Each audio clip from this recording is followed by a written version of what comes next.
Bonjour Céline. Bonjour Thibaut. Bonjour Carole. Bonjour. Merci toutes les deux d'être avec nous ce matin pour nous parler d'un sujet pas tabou, mais d'un sujet dont on ne parle pas souvent.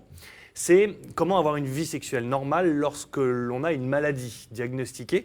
On imagine que c'est une véritable perturbation. On va s'orienter sur 3 maladies, Céline. Le cancer du sein, la sclérose en plaques et le cancer de la prostate. On imagine le bouleversement que ça peut provoquer, professionnel, social, mais donc aussi sexuel. Tout à fait. Alors, ce qu'il faut déjà dire, c'est que dans la sexualité, il n'y a pas de normes. C'est rechercher en fait un plaisir qui nous fait du bien, quelque chose qui va être compatible avec son partenaire.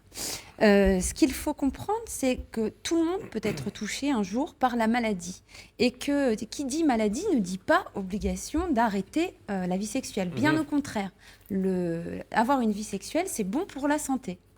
Ça motive, Donc, ça stimule, ça fait du bien au moral. Ça permet aussi, on a constaté que même pour la guérison, il y avait un impact. Reprendre une activité sexuelle ou une activité sportive, c'est bon pour la guérison.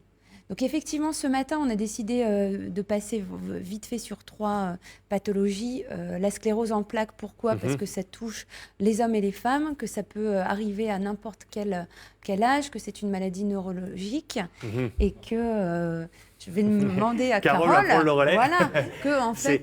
Que c'est primordial de continuer à avoir une vie sexuelle et de ne pas s'arrêter, même si la perturbation est là et le choc est là. Oui, parce que en fait, la sclérose en plaques, par exemple, va entraîner des modifications importantes dans la sexualité, mais aussi dans toutes les vies, la vie sociale, la vie professionnelle.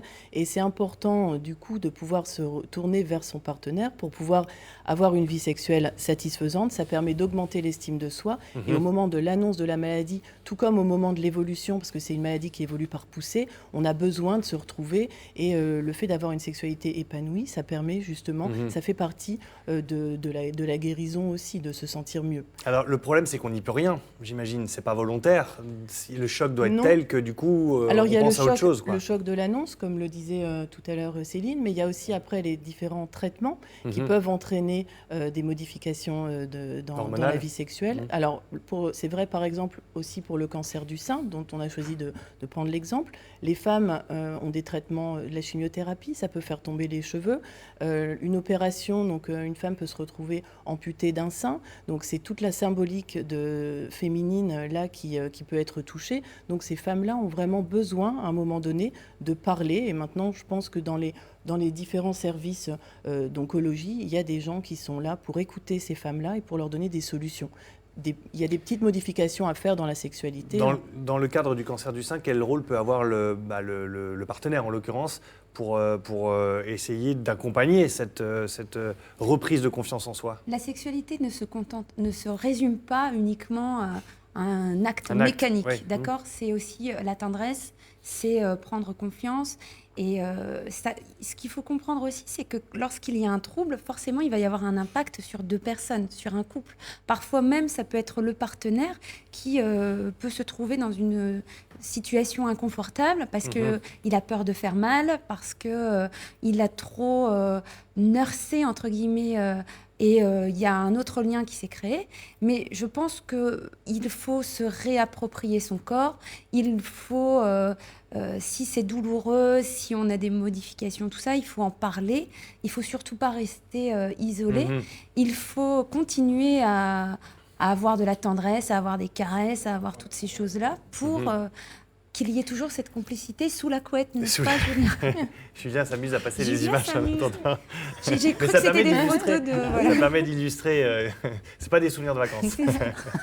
On va parler aussi des hommes. Alors, Tout à fait. oui, Voilà. dans Donc- le cadre du cancer de la prostate notamment. Alors, dans le cadre du cancer de la prostate, il est important, dès le départ, dès l'annonce de la maladie, de pouvoir dire à ces hommes-là qu'il y a des solutions pour retrouver leur érection. Parce que le fait d'opérer un homme de la prostate, ça peut entraîner, et le plus souvent, ça entraîne quand même des troubles de l'érection dans les semaines qui suivent, alors que s'ils ont pris un traitement avant, ça permet de retrouver quand même des érections, même après une intervention. Donc ça, c'est important de leur dire parce que parfois, ils n'osent pas poser la question au moment de la consultation parce qu'ils se disent que peut-être c'est secondaire et souvent, ils n'osent pas poser la question. C'est important qu'ils posent la question et le médecin leur expliquera comment faire. C'est vraiment un accompagnement médical, on l'a bien compris, mais un accompagnement aussi dans le couple. C'est-à-dire que ça doit être un équilibre d'aide d'un côté comme de l'autre. Et puis il faut plus que ce soit tabou, il faut en parler. C'est vraiment quelque chose de la vie courante. Et puis, voilà. Surtout qu'il a été démontré que plus les personnes font l'amour, mieux ils sont.